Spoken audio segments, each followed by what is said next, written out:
tugihagaze dusome aya majambo y'Imana.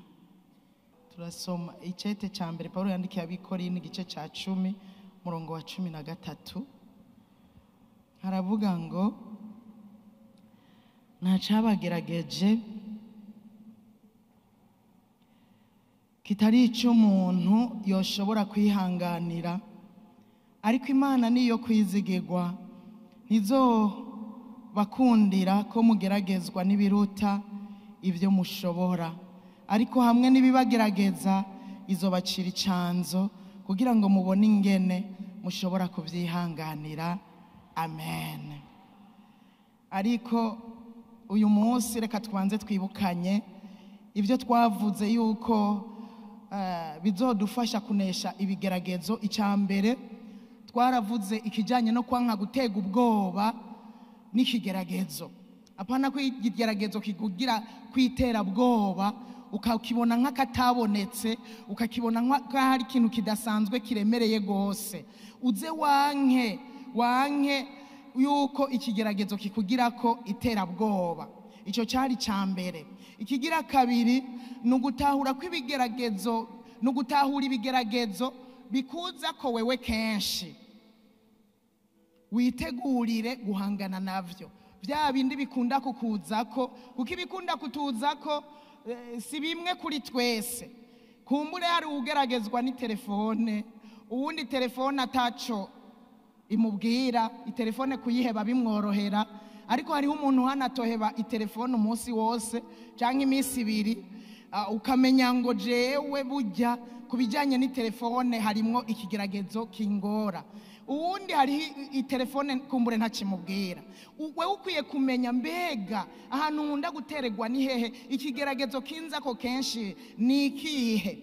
Ikigira gatatu twavuze nugusaba Imana ngo igufashe mu bigeragezo, gusenga. Naravuze yuko iyo uri mu kigeragezo hari igihe ubura inkomezi, ukumva umengo nta nkomezi, ariko uko bizoba biri kose fumuvuga ijambo rimwe, uhamagara Imana irakumva, iri mwijuru irakwitaba. Nawe wovuga ijambo rimwe, nawe wovuga amajambo abiri, uri mu kigeragezo Imana izokumva. Mugabo uyihamagare, ureke kurekerana, ureke kurera amaboko. Uko uzorera amaboko atana kimwe ubwira Imana, bizobandanya kuvyibuha vyaguke, Satana bandanye kukuzingazinga aryohegwe. Ariko ni wahamagara Yesu mu majambo makushoboye kuvuga, azokumva kandi azoseruka agutabare.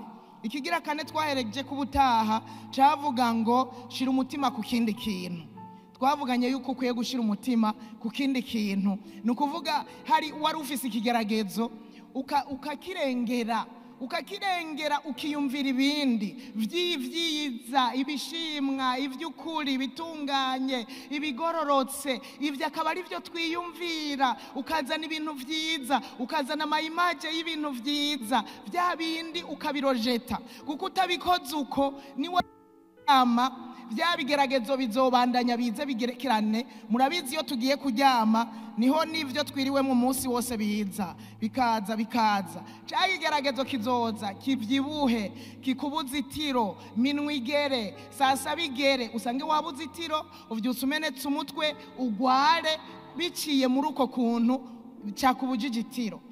Bikure mu bwenge bwawe, niwiyumvira ivyiza, niwiyumvira ibitunganye, niwiyumvira ivyiza ugiye gukora, niwiyumvira ivy'Imana yagukoreye vyiza. Shira umutima kwishimwe ry'ivy'Imana imaze gukora. Uzosanga cya kigeragezo cyabaye gitoya cane, mbere wanacibagiye. Uzuracibuka ugiye gusenga gusa, apana hamwe cokipa ubwenge n'ivyiyumviro vyawe akanya kose. Reka rero tuje ku ca gatanu kivuga ngo biganire na mugenzawe canke n'umugwi w'abantu bagufasha. Icya kigeragezo ubiganire na mugenzawe. Ijambo ry'Imana usomye mu Musiguzi kane umurongo w'9 haravuga ngo babiri barutumwe. Burya niyo turi mu kigeragezo babiri barutumwe. Satani biroroha kwa kuzingazinga urumwe, ariko mubaye babiri biramugora. biganire na mugenzawe. Mbere ufise umugwi w'abantu ndazi musengana, umugwi w'abantu wizigiye, hari ikigeragezo ubamwo ukabegeranya ukababwira ati burya ibintu bimeze uku, dusenge. Abo bagenzi bawe bakagufasha, ikigeragezo kigatakaza inkomezi, bagaca bagushigikira gusenga. Iyo umaze kubona vyanse kunesha ico kigeragezo uri wenyene, niho uca wiyumvira kubibwira mugenzawe, kuko ahandi hari ibigeragezo tugwana tukanesha kandi ukabinesha uri wenyene. Kandi hari ibindi bigeragezo unabivuze ushobora kwikwegera izindi ngorane, hanyuma icyo kigeragezo uragwana naco wewe nyene. Ariko hariho n'ibindi bigeragezo uganira na mugenzawe akagufasha gusenga, canke n'abagenzi bawe ufise bakagufasha gusenga, hanyuma bikagenda neza. Kuba ari ukugira ngo nyene bagusengere, hanyuma bongere baguhe n'impanuro, kuko hariho igihe uba mu bigeragezo ugakenera impanuro y'ukuntu ushobora kuvyifatamwo, ukuntu ushobora kubigenza kugira ngo ibintu bigende neza.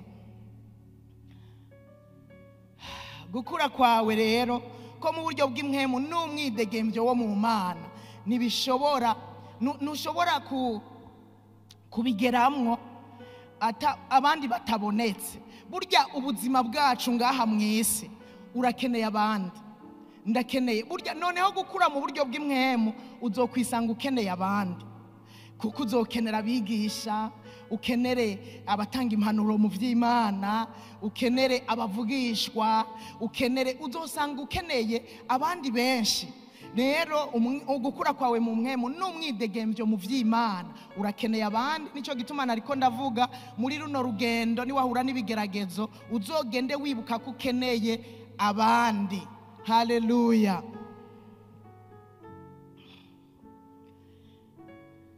No kuba muri bene data, muri bagenzawe, burya kenshi uzoza unasanga bikubereye umuti muri ico kigeragezo urimwo. Uzusanga kuba muri bene data, kuba muri kumwe mutariko muvuga vya bindi vya cya kigeragezo cawe, uzoza usanga vyakubereye umuti bivanye n'inkuru bariko baravuga. Barashaka kuvuga inkuru, uza wisanga harimwo inyishu ya cya kibazo cawe, ya cya kigeragezo cawe, canke usanga ari amajambo agutera intege mu kigeragezo urimwo. Rero kubana n'abandi ni vyiza cane. Yakobo 5:16 yaravuze ngo mwaturanire ibyaha byanyu, musengeranire kugira ngo mukire indwara. Ugusaba k'umugororotsi kuri n'ikimazi, kugira ikimazi kuri byinshi. Haleluya. Rero abandi turabakeneye nitwagira ibigeragezo. Mu gihe uzoba wifuza kumva ushaka kubohoka, canke wumva uri kurasubira inyuma, nagira ndakubwire ngo nta wundi muti uzoba uhari uretse kwatura ibyo biriko biratuma ubohwa, canke ibiriko biratuma usubira inyuma. Igihe cyose uzokumva ukeneye kubohoka, ukeneye gukira ari ibyaha, nta wundi muti nyamukuru uretse kwatura icyaha. Ni watura uzobukize, buryo watuye uzobukize. Narababwiye iyo uri kuratura Satani arababara, kuko burya Satani abagomba ngo ugume uvyiyugaraniramwo akubuza amahoro, bikubuza amahoro, bikuruhishe, nyene ntuvyature. Ariko ni watura, none hari ibyaha aho umuti no kuvyatura. Utavyatuye nagira ndakubwire ngo vyabi bikomera ufise, byaba ibyaha uri ugenderamwo, utavyatuye bizokwica. Kandi burya Satani arateza abantu ubwibone, ku buryo burya kutatura n'ubwibone. Burya abantu buzuye ubwibone ntashobora kwatura icyaha ciwe. Oya namba, ntashobora kuvyatura. Abashaka kwereka abantu ko ari sawa, ko ari amahoro, ko wewe ivyo abandi bibagora bitamugora, akanka kwatura kandi ntiyizera umuntu n'umwe. Nagenda kubwire ngo ubwo buba ari ubwibone, kandi murabizi yuko abibone nyene batazoraga ubwami bw'Imana. abibone usanga Imana ibagwanya. Nico gituma ukwiriye kwihana ukatura ibyaha byawe kugira ntubandanye ugira uburyarya muri wewe. Urakwiye kwatura ibyaha byawe. Reka tuje ku cya gatandatu. Icya gatandatu ni ukugwanya Satani. Ndabibutse yuko navuze yuko udashobora kunigana n'ikigeragezo, kugwanya ikigeragezo ngo bishobore, ariko Satani n'ijambo ry'Imana riduhamagarira kumugwanya dufise ukwizera gushikamye, kandi Bibiliya ikatwemerera ngo azoduhunga. Yakobo 4:7 nuko mugamburukira Imana ariko mugwanye Satani, mugwanye wa mugwanizi nawe azobahunga. Tugwanye Satani, duhamagariwe kumugwanya. Ibigeragezo biraza nyene, uzokwisanga vyaje kugira ngo ugwane navyo. Ntivyoroha, ariko Satani niwe tugwanya kuko niwe abari inyuma yavyo. Turahamagariwe rero kumugwanya kandi nawe akaduhunga.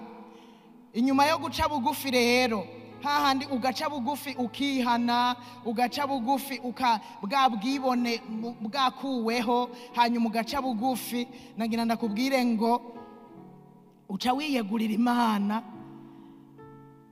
hanyuma ikaba ari ikigufasha kugwanya Satani kandi nawe akaguhunga. Turavyemerewe kumugwanya.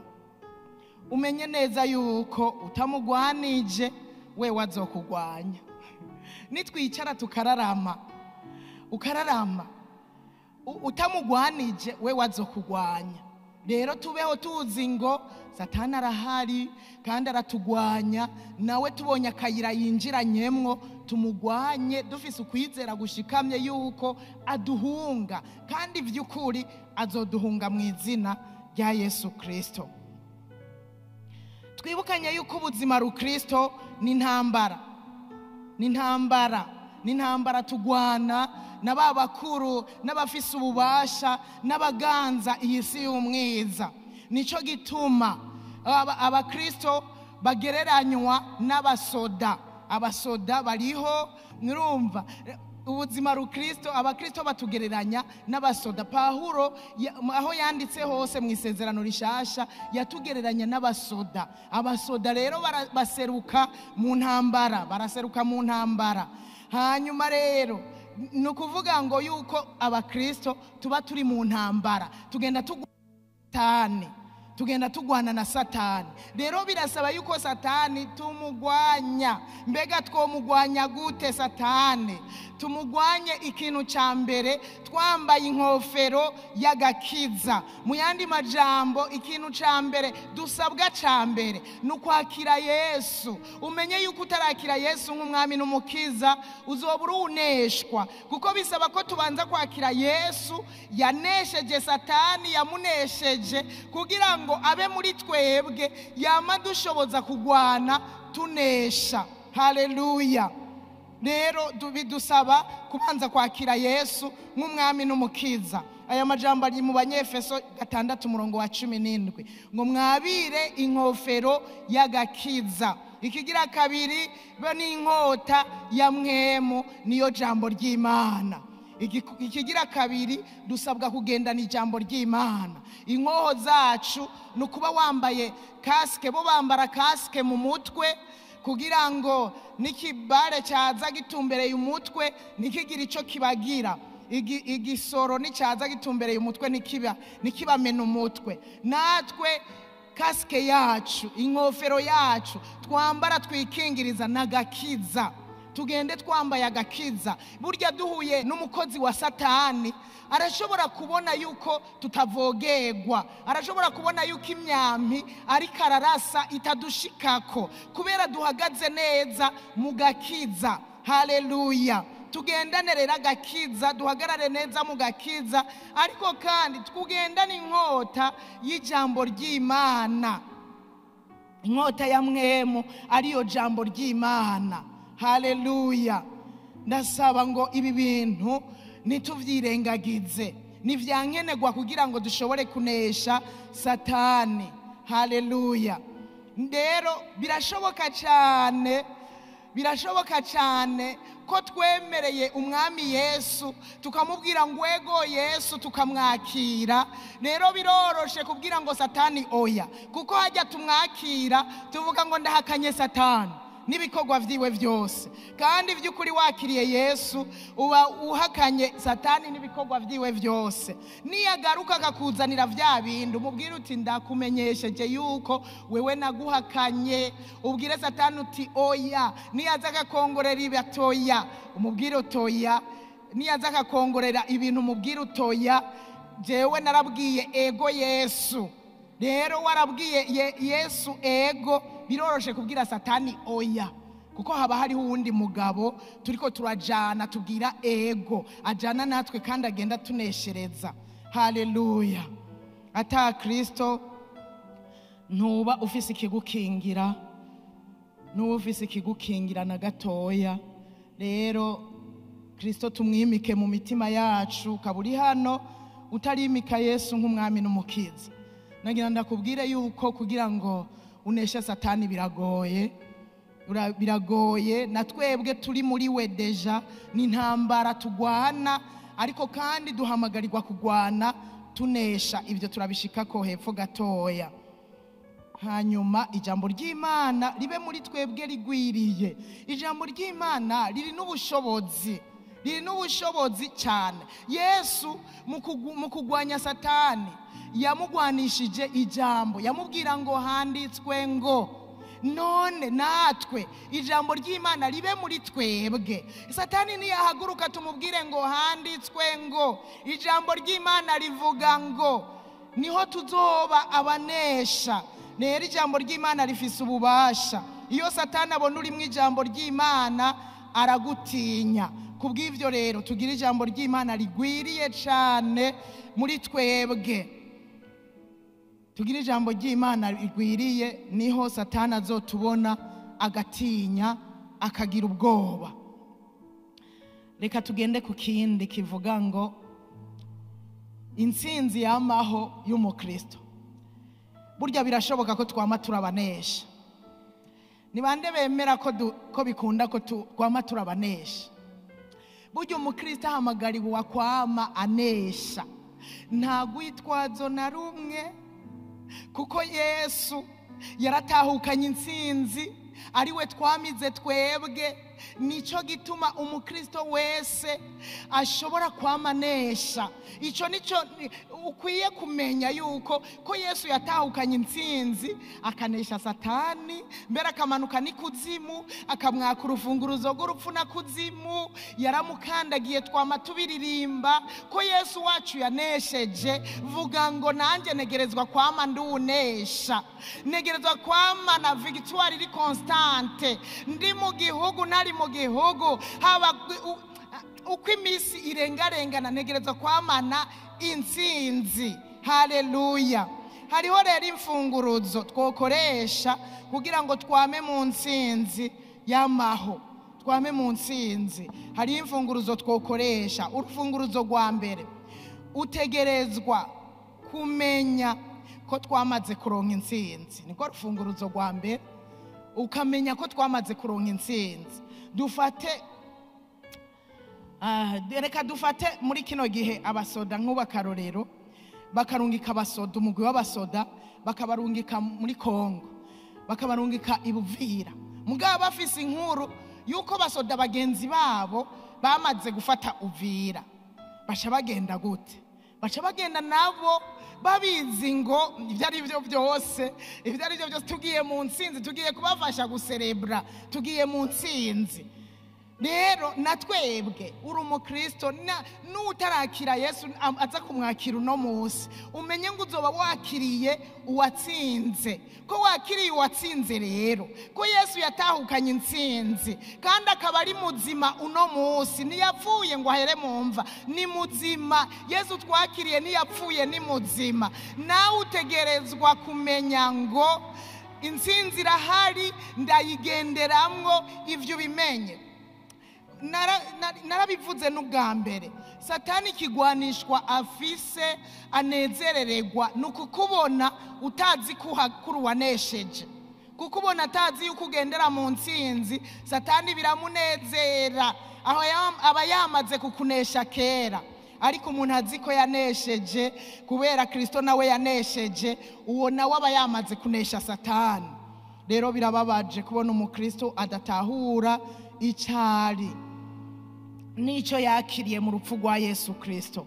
Bisigura ko atajambo ry'Imana abazi, kuko byose tubisanga mu ijambo ry'Imana.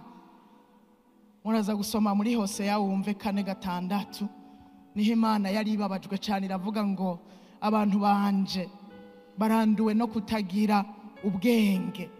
Kutagira ubwenge ngo budutahuza, butwibutsa yuko Yesu yamaze gutsinda, kandi iyo ntsinzi ariyo yacu twebwe abamwakiriye. Rero nitube abantu batazi, tumenye icyo turi muri Kristo Yesu, tumenye icyo twakiriye mu rupfu rwa Yesu Kristo, aho tuzoba turabanesha satani. Haleluya. Igihe cyose umukristo mu buzima bwiwe azoba yatahuye inyungu z'igikorwa Yesu yakoze ku musaraba, muri ico gihe nagira ndababwire azoba yahejeje kudezaruma satani. Kuba uri umukristo yatahuye inyungu z'igikorwa Yesu yakoze ku musaraba, izo nyungu ukazigendana, izo nyungu ukazigenderamwo, nagira ndakubwire ngo uzoba wamaze kumwambura ibigwanisho, uzoba wamaze gusubiza hasi satani. Menya inyungu z'igikorwa Yesu yakoze ku musaraba, ugenda ubihagazemo, ugenda uri fiere imisi yose. Ubonye ama atake uvuge ngo naho unyataka, ibi burya byarangiriye ku musaraba. Yesu yarabirangije ku musaraba. Muri ico gihe nagira ndakubwire ngo satani n'ukuri azoba yaramaze kuba désarmé, ntazosubira kukugira kw'amanyama ukundi. Urufunguruzo rugira kabiri, tugendeshwe na mwemu, niho tutazoshitsa ibya kameremere kacu. Tugendeshwe na mwemu yera n'ingabire iva ku Mana. Umuntu yizeye Kristo, mwemu yera caza akaba mu buzima bwiwe, agaca amuha ubuzima bw'imwemu. Burya ubuzima bw'imwemu dutangura kububamwo igihe twakiriye Yesu nk'umwami n'umukiza, kubera mwema caza akaba muri twebwe, hanyuma agaca tuganza, agaca turongora, hanyuma rero tugaca tubaho ubuzima bw'imwemu. Usomye Yohana 7:37 haravuga ngo nuko ku munsi uherukira ya misi mikuru, niwo munsi uruta iyindi, Yesu arahagarara arasemerera ati, namba hari ufise inyota naze kuri jewe anywe. Unyizera inzuzi z'amazi y'ubugingo zizotemba ziva mu nda yiwe, nk'uko ivyanditswe bivuga.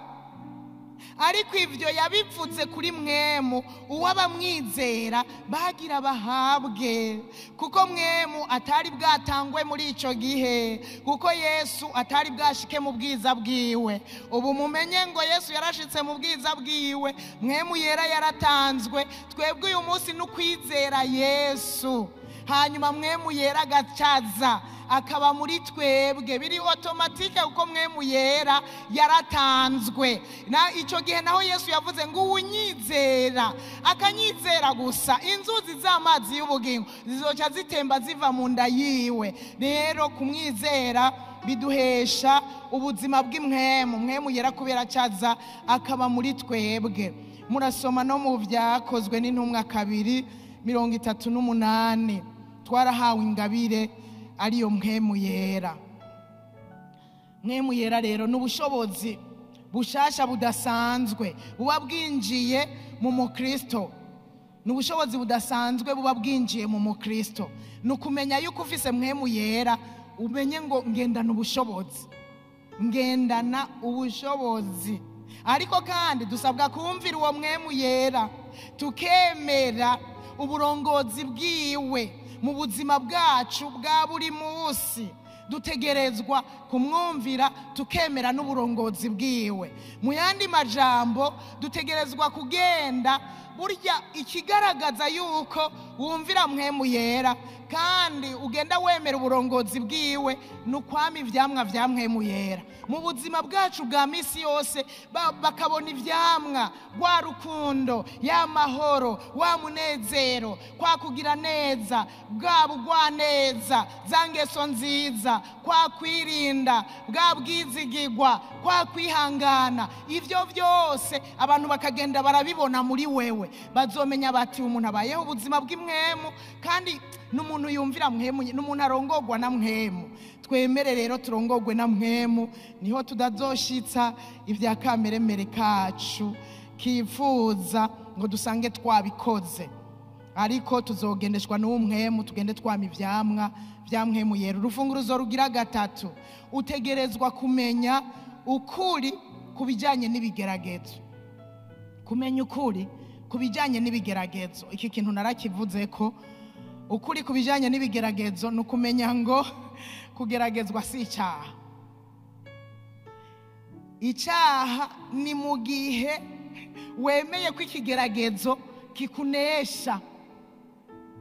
Kugeragezwa si icyaha. Ibi nabivuze cya gihe navuga ngo nta wobuza inyoni ko ziguruka hejuru y'imitwe yacu zirengana, ariko kwemera zikarika ku mutwe niho hari icya kwanjanjwa bidasa ibazi. Inyoni ugatega ngo arika ikazana ivyatsi kimwe, urabona igenda izana icyatsi kimwe izana n'ikindi, ugatega agatwe, uyu munsi ikazana icyatsi, ejo ikazana ikindi cyatsi karika ku mutwe.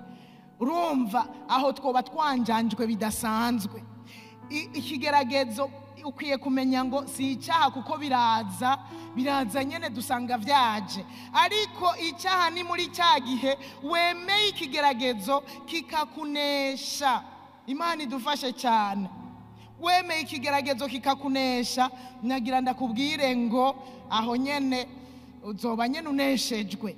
Akarorero ni Kayini. Kayini yaremeye ikigeragezo kiramunesha kandi yaburiwe.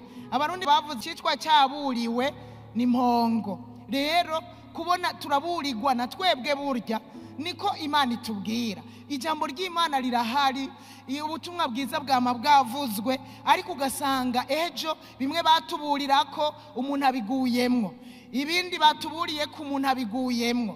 Natwe hari Imana ituraba ikavuga ngo cyitwa cyaburiwe ni mpongo. Kayini atubera akarorero, ntitwemere kuneshwa. Imana yari yamubwiye ngo Kayini, icyaha kibunze ku rugi, ariko burya ukwiye kukinesha. Urumva kirahari, kibunze ku rugi, mugabo Imana icyo yamwifuriza kandi yamusavye nuko yokinesha. Burya ni wawe icyaha kibunze ku rugi, ariko ntegerezwa nawe wategerezwa kukinesha. Imana idufashe cyane.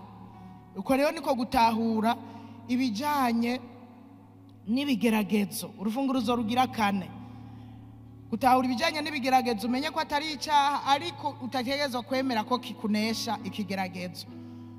Uburiwe bihagarara neza ntusamare kugira ngo usange waguye mu mutego. Urufunguzo rugira kane, utegerezwa kumenya ko dufise uburyo bwo kubivamwo canke bwo kubisohokamwo tukabivamwo. Utegerezwa kubimenya ivyo, ubeho ubuzima bw'imwemu uzi ngo Imana yarategekanije icyanzo cyo kuva mu bigeragezo. Hamwe ibonye tudashobora kuvyihanganira, Imana yarategekanije icyanzo. Ni ya majambo twasoma, nta cyabagerageje. Imana nizoreka ngo ugeragezwe n'ikintu na kimwe udashobora kwihanganira. Yaravuze ngo ariko Imana niyo kwizigirwa, nizobakundira ko mugeragezwa n'ibiruta ivyo mushobora kwihanganira. Hamwe n'ibibagerageza izobacira icyanzo kugira ngo mubone ingene mushobora kuvyihanganira. Haleluya. Menya rero yuko Imana yategekanije uburyo bwo kubivamwo, uburyo bwo kubirengana. Rero ibigeragezo kuza ni kimwe, ariko menya ngo inzira irahari yo kubivamwo. Ivyo bikuremeshe kandi ntiwemere kubigwamwo no kubiryamamwo mu izina rya Yesu Kristo. Urufunguruzo rugira 5, utegereza kwirinda kugwa mu bigeragezo ubibona, cyangwa novuga ibigirankana. Hapana kugwa mu bigeragezo ibigirankana warekeranye. Hari abantu n'ijwi ryo mu mutima ribwira, hari abantu namwe muyera yongorera akababwira, ugasanga abantu biguyemwo nyene babiguyemwo ibigirankana. Imana idufashe cyane. Paulo niwe yabwiye aba bantu b'Ikorinto 10:12 ngo nuko rero wiyumvira ko ahagaze niyiyubare ntagwe. Ukaba uhagaze mu buryo bw'imwemu uyu munsi uhagaze, bamaso ntuhave wibaza ngo washitse mu ijuru, ntuhave wibaza ngo ugeze ahantu Satani atoshika. Uguma ugavye uhagaze neza, uri ozaga umenya ngo Satani ntakizwa, Satani ntahinduka, ni mubi, azoguma ari mubi gushika tumubishije tukamurekera inosi yiwe. Dawidi niwe yigiriye imigabo y'inyifato yogira kugira ngo ntazogwe mu bigeragezo. Usomye ino Zaburi 101 umurongo wa 3, aravuga ngo sinzogira ikibinshira imbere y'amaso yanje, nanka igikorwa c'ibigoryi canke c'ibihemu. Ibigoryi nivyo bihemu nikizomatana nanje. Mu yandi majambo yashaka kuvuga ngo sinzokwigira nifatanya n'ibihemu, mu yandi sinzogwa mu bigeragezo byo kwifatanya n'ibihemu kandi ndabibona ko ari bihemu. Arongera aravuga ngo sinzogira ikibinshira imbere y'amaso yanje. None twe hiyo migabo nitwoyigira, tukigira imigabo yuko dutegerezwa guhagarara neza. Ni migabo tuyigire uyu munsi, tumenya nimba uhagaze uyu munsi nikikubuze kubandanya wigira imigabo yo kutazokwandura biciye mu maso yawe. Burya kutandurira ku telefone ni migabo wigira, ni decision ufata ukavuga ngo jewe telefone yanje nta mwanya izontwara. Erega telefone ni uyiganza. Urazi vrema kuganzwa ni telefone, erega ni ngorane, ni kibazo. Kuganzwa ni telefone ikakuganza, ikakwaka priorite, ikakwaka uburenganzira bwawe, ikakubuza gusinzira, ukamene ku mutwe itelefone, ikagutwara umwanya wose. Itelefone ukayanduriramwo, itelefone ukayisambaniramwo, itelefone iragahera. Kandi wari ukwiye kwigira imigabo wewe nyene ukavuga ngo sinzokwigera, nkuko Dawidi yigiriye imigabo. Nanduzwa nibivuye muri no telefone ngenda waguze amahera. Mu yandi majambo twaguze ibyaha. Rero twaguze ibyaha ko telefone zigenda zanduza abantu, twaguze ibitwanduza. Imana idufashe. Umuntu wese arakwiye kwigira imigabo. Urufunguruzo rugira 6, utegerezwa kumenya amayeri ya Satani. Kumenya amayeri ya Satani nivyankenerwa cyane ko tumenya ubuhinga n'amayeri Satani umwasi wacu akoresha. N'abagwanyi bashoboye guparvena kumenya ubuhinga abagenzi babo bafise, abo bagiye kugwana, ibigwanisho abagenzi babo bafise, baca barondera kugwizako canke nabo bakarondera nabo ukuntu babigenza, kuko bamaze kumenya ubuhinga n'amayeri abagenzi babo bafise. Rero natwe dutegereza kumenya amayeri n'ubuhinga Satani akoresha kugira ngo adute mu mitego, tubimenye. Paulo niwe yabwiye aba bantu b'Ikorinto muri iki cete kigira 2, cyo cya 2 umurongo wa 11. Hari ivyo yari karababwira haruguru yaho ngo kugira ngo Satani ntaronke icadutsindisha kuko tutayobewe imigabo yiwe. Aba yari karabwira aba b'Ikorinto Paulo yari karabibutsa kuko ntituyobewe imigabo ya Satani, ntituyobewe amayeri yiwe. Bobo ntibari bayobewe amayeri yiwe. None wewe amayeri yiwe urayazi? Turakwiye kumenya amayeri akoresha. Icyambere ni umunyabinyoma. Satani ni umunyabinyoma, ivyo bimenye. Uraza kuhasoma Yohana 8:44. ikigira kabiri, satani araregana. Satani araregana, arashorana. Bimwe byo kuyishure bavuga ngo yanshoye, ngo cyangwa abana bashorana ku bavyeyi babo. Satani araregana, arashorana. Ntimuze abo yagiye araja kurega ku Mana. Arashorana, murabisoma mu byahishuriwe Yohana 12 umurongo wa 10. Icya gatatu, arazimiza. Satani arazimiza abantu, akabayovya, akabatesha inzira. Satani n'umubaya arazimiza. Ibyahishuriwe Yohana 12 umurongo w'9 muraza kuhasoma. Ikindi muri ayo mayeri yiwe, satani n'umugarariji. Satani n'umugarariji, yamye ari umugarariji, azokwamara umugarariji, arageragezanya, azokwamara agerageza abantu. Murasoma muri Matayo 4 muraba ukuntu yagerageje na Yesu. Kuva ku murongo wa mbere muraza gusoma. Ikindi, satani atwaza amanyama, atwaza igitugu. Ibyakozwe n'intumwa 10:38, atwaza amanyama, muraza kuhasoma. Ikindi, arazibira canke akabuza, aratuzibira gushika ku ntumbero yacu, gushika kuri ibi akazibira. Usomye aya majambo yari mu cete Paulo yandikiye ab'Itesalonika, yari karababwira ukuntu satani ngo yamubujije atari rimwe, atari kabiri gusa, amubuza kuja iwabo, aramuzibira, aramubuza. Hari igihe satani atuzibira kuja gukora ibyo twategerezwa gukora, gushika aho twategerezwa gushika. Ivyo nukubimenya. Ikindi, cete cya mbere Paulo yandikiye ab'Itesalonika 2:18, aratubuza cyangwa akatuzibira. Hanyuma ikindi, ameze nk'intambwe yivuga. Si intambwe yivuga, ariko ameze nk'intambwe yivuga. Aragenda atontoma, arondera uwarotsa. Ubimenya ayo mayeri yiwe uyamenye. Erega kuba ari ugukankama kugira ngo agutere ubwoba. Ayo mayeri urakwiye kuyamenya ko yivuga nk'intambwe, mugabo atari intambwe. Intambwe ni Yesu Kristo, umwana w'Imana nzima, intambwe yo mu muryango wa Yuda. Niwe ntambwe y'ukuri. Haleluya, niwe ntambwe y'ukuri. Ariko satani yivuga nk'intambwe, ariko si intambwe. Icyanyuma, yigira umumarayika w'umuco. Arabesha akigira umumarayika w'umuco. Icete cya mbere Petero yanditse 5:8. Hanyuma yigira umumarayika w'umuco.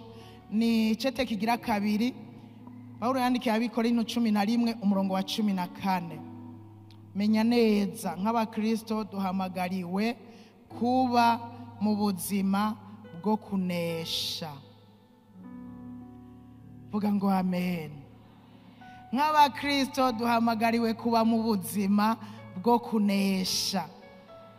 Nk'abakristo duhamagariwe kuba mu buzima bwo kunesha. Bahasi rero dushime, twongere dufata ingingo. Gushima no gufata ingingo. Inyuma y'aya majambo yose twariko turaganira kajanye n'ibi bigeragezo, ndashaka ngo dushimire Imana. Dushimire Imana tudugije ikiganza cy'iburyo, tuvuge ngo ndashimiye Imana ku isezerano yadusezeraniye ryo kudutabara mu bihe byo kugeragezwa. Dusubiremo, ndashimiye Imana ku isezerano yadusezeraniye ryo kudutabara mu bihe byo kugeragezwa. Ubugira gatatu, ndashimiye Imana ku isezerano yadusezeraniye ryo kudutabara mu bihe byo kugeragezwa. Mfashe ingingo yo kuzokwama ndamusaba ubufasha, kuko bwamaho igihe cyose kugira ngo nshobore kubaho mu ntsinzi. Mfashe ingingo yo kuzokwama ndamusaba ubufasha kuko bwamaho igihe cyose kugira ngo nshobore kubaho mu ntsinzi. Mfashe ingingo yo kuzokwama ndamusaba ubufasha kuko bwamaho igihe cyose kugira ngo nshobore kubaho mu ntsinzi. Uku kuri nzogusangiza n'abandi bene data. Uku kuri ndiko ndavuga no kubijanye n'ibigeragezo. Dukoma amashi menshi. Haleluya. Dusenga Imana. Data mu izina rya Yesu, turagushimiye cyane gose uhoraho ko wadusezeraniye ko utazokwemera ko tugeragezwa n'ibiruta ibyo dushobora kwihanganira. Hamwe n'ibitugerageza wadusezeraniye yuko uzoducira icyanzo. Mwami mwiza, niwasezeranye yuko ibigeragezo bitazotuza ko oya, wavuze ngo hamwe n'ibitugerageza uzoducira inzira kugira tubone ingene dushobora kubyihanganira. Uragahezagirwa. Nsengeye uwari mu bigeragezo kugira umuhe kwihangana. Niwabona atagishoboye kubyihanganira umucira inzira. Icyo nsengeye nukwama turabanesha ibihe byose. Ubufasha bwawe bwamaho Mana, kuko wanesheje Kristo. Ubufasha bwawe bwamaho. Tuze twame turabanesha, twame turabanesha, twame turabanesha, twame turabanesha ibihe byose mu izina rya Yesu Kristo. Twese tuvuge ngo amen. Umwami Yesu abahezagire, abaha umugisha mwinshi. Sinogenda ntasabye umuntu yoba ari hano atarakira Yesu ngo atere intambuko yakira inkomezi ziva muri Kristo Yesu yanesheje. Nimba uhari uyu munsi uri hano muri kino kibanza utarakira Yesu nk'umwami n'umukiza, ndagusabe utere intambuko uze umwakire Yesu. Karibu cyane, kaze nimutere intambuko. Koma amashi menshi, tera intambuko mushike hano mwakire Yesu ababera umwami n'umukiza w'ubugingo bwanyu. Amashi menshi ku bw'aba bantu bahisemwo kwakira Yesu. Amashi menshi bakiriko baraza tukikurindiriye nawe. Karibu cyane, amashi menshi. Kaze nukuri kugira ugira inkomezi zo kunesha ibyaha, ugira inkomezi zo kunesha wa mubi. Biragusaba kwakira Yesu, kumira Yesu. Amashi menshi nukuri tubinezereregwe nk'uko abamarayika babinezererewe mw'ijuru. Natwe tunezererwa aba bantu bateye intambuko kugira ngo bakire Yesu nk'umwami n'umukiza. Mubandanye mukoma amashi. Makabashitse bose n'abana bato baraje kwakira Yesu, kumira Yesu. Haleluya. Karibu cyane, kaze gose. Kaze, Imana ibahezagire. Kaze, Imana ibaha umugisha. Imana igize neza. Mugire ubuntu budasanzwe, mugire ubuntu budasanzwe. Iyi ntambuko muteye ni idasanzwe, nibigora benshi cyane. Mugira mukora igikorwa kidasanzwe, igikorwa kibugururira umuryango wo kuja mu ijuru, igikorwa kibahesha inkomezi zo kunesha Satani. Ibyahora bibanesha hamwe na Kristo mugiye kumira, mugiye kubinesha, kuza murabinesha mushobojwe na Kristo. Ibigeragezo muzoshobozwa nawe, azobaha inkomezi, azobashoboza, azobacira icyanzo, mugashobora no kubyihanganira.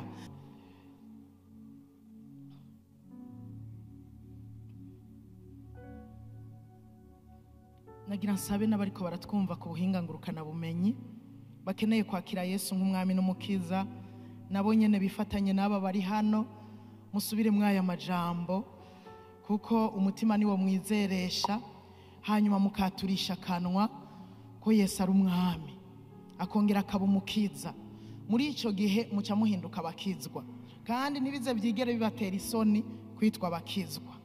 Nivyabatera isoni na Yesu bizomutera isoni kubemangira imbere ya Data, ariko kuva uyu munsi mugende mwemye nk'abakizwa, mubinezerererwe, kandi nimwagenda mwemye na Satani azotinya ati wa muntu nahora nikora ko kuri bya bindi asigaye ari umukizwa, asigaye afise Yesu muriwe. Satani azobatinya kuko Yesu ari muri mwebwe.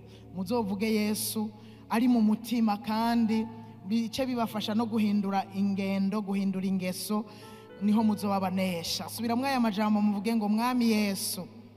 Muvuge cyane, muvuge ngo Mwami Yesu, uyu munsi ndakwizeye, ni wewe Mwami wanesheje.